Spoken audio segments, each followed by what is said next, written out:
Welcome, Sagittarius, to your February love reading. Happy Valentine's Day to everyone out there, all the Saggies. I'm going to go ahead and do a 7-card spread per usual. It's what I've been doing last couple of readings and what I've been enjoying. So I'm going to go ahead and do that here as well for this month. So let's go ahead and get started. This reading will be for anybody that is curious about their love life. They're currently dating, getting to know someone, separated, taking a break, officially over, curious, just not talking. Maybe you're completely single, but there's someone on your mind. I must say, with this reading, like all my readings, this reading will not resonate with everyone. That is simply impossible. So just take what does, drop what doesn't, or maybe the next reading will be for you. But hopefully this is for someone out there. Maybe you can take something out of this. But we'll see. Hopefully this is for someone. Alright, so the first card will be the overall relationship energies.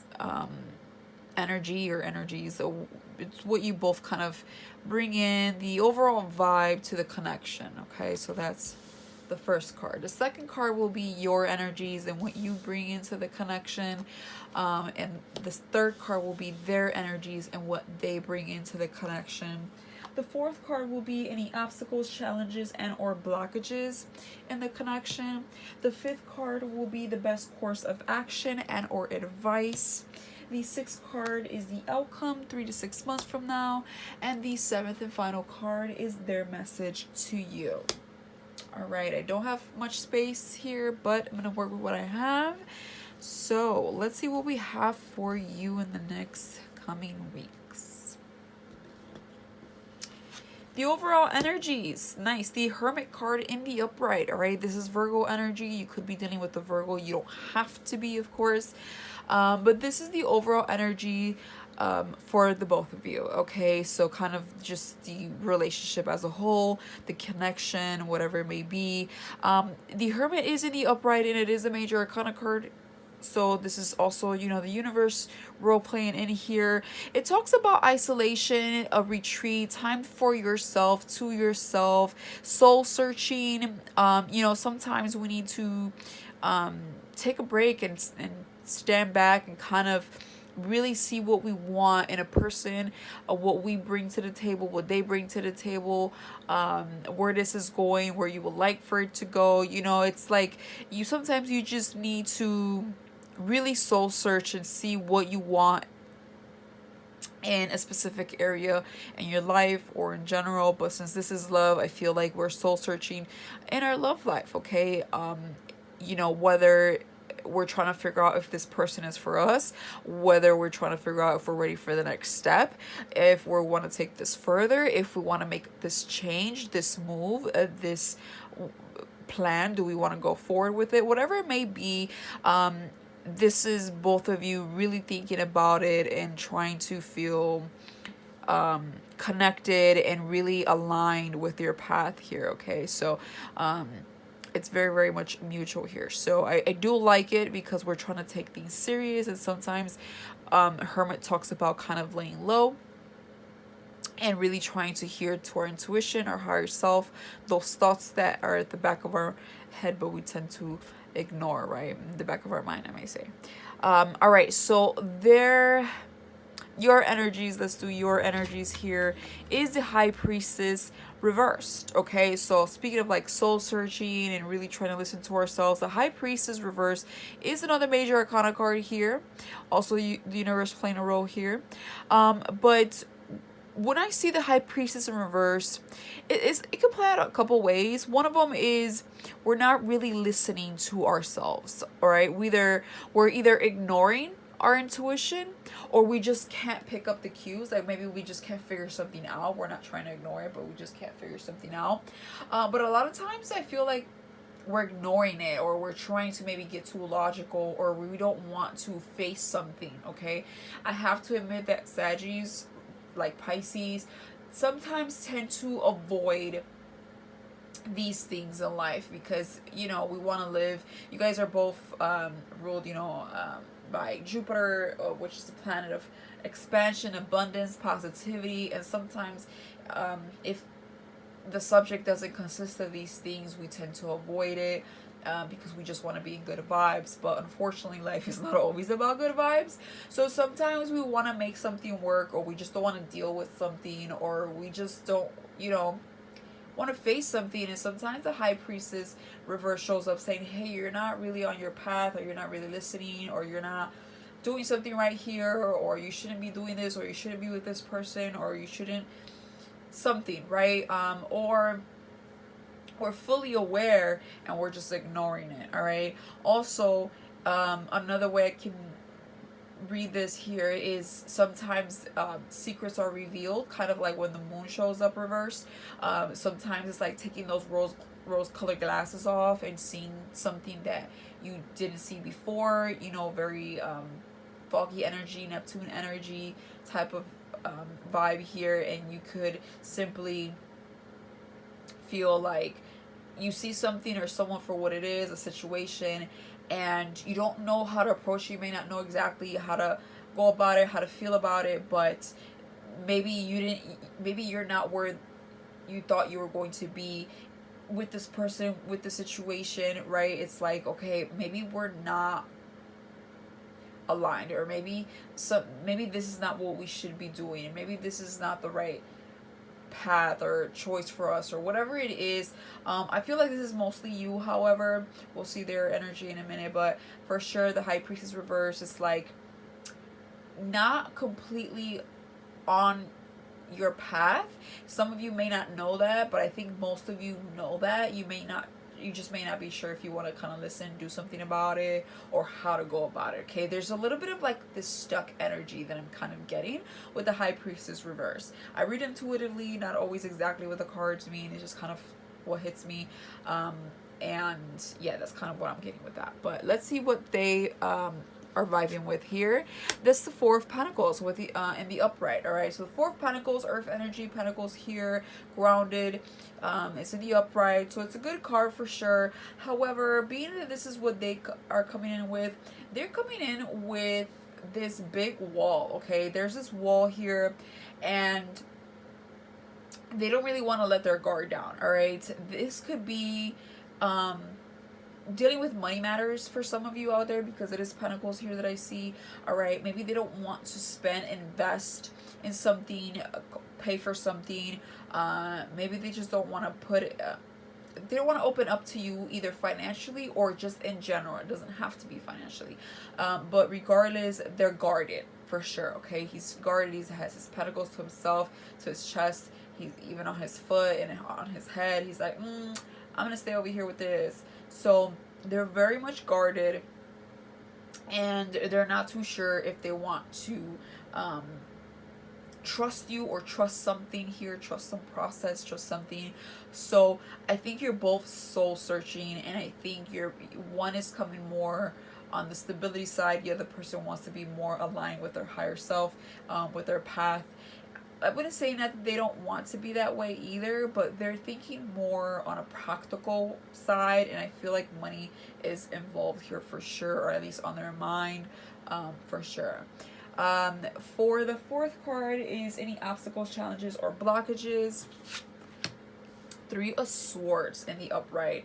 Somebody here is hurt, could be both, but somebody here, at least one person, is hurt. Again, they're guarded, they're not really opening up, they're not being flexible. Somebody here is disappointed by maybe seeing someone's true colors, by maybe something they've realized, found out, or just realized. I'm kind of getting more realization, but regardless, maybe we're just seeing someone as selfish, right? And just disappointed. I'm getting like disappointment, a little bit gloomy, a little bit just like, you know what, I thought we were better than this, or you were better than this, or whatever the case may be. There is a bit of disappointment because we're both not on the same path here. We're not vibing the same. We don't, we're kind of push and pull. We're just kind of like not on the same path here. So somebody here is for sure quite disappointed and hurt by it, maybe even betrayed. For others of you, again, it's going to be different for everyone. Maybe, you know, you found something out or whatnot, but it's not always horrible. Sometimes I just see the Three of Swords as a bit of disappointment or fear as well. Maybe nothing has happened, but there's a lot of fear of betrayal and hurt here, or disappointment, something not working out or something like that, okay? For the fifth card here, we have the best course of action and or advice. And that is the Death card in reverse, another major arcana card here. This is the Scorpio card.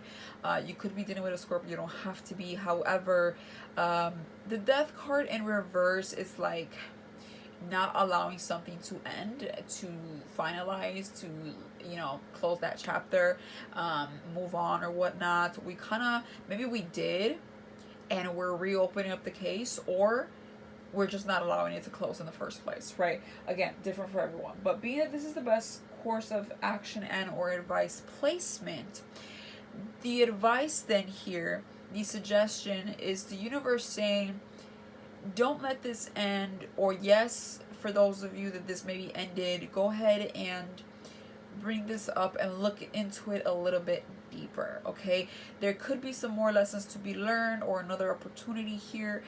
Clearly, if you or the person you're dealing with don't want it, obviously this reading is not for you, or obviously don't do that. But this is for those of you that do want that. The advice here is to not let it end, or tackle something again, okay? It's kind of what I'm getting here with that. Maybe it's time for transformation and making changes, but definitely facing something, okay, that maybe we thought was dead and gone, or it couldn't be fixed, or maybe we were like, this probably is not going to work out or whatnot. That card reverse talks about, well, it might not end, or it doesn't have to end. It's totally up to you. That's the advice, okay? Obviously you both have to be in agreement, but the advice here is maybe it's workable. The sixth card is the 3 to 6 months ahead from now, and we have the Nine of Swords in the upright. So, you know, this is blindfold type of energy, you know, not really too sure what we're doing, where we're heading, what to think, a little bit confused.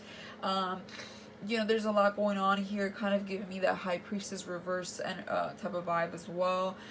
Still a little bit of confusion here, but this is the outcome 3 to 6 months from now. There's a lot of uncertainty, I feel. There's a lot of things that need to be clarified. There's a lot of things to know about one another, about a situation for sure.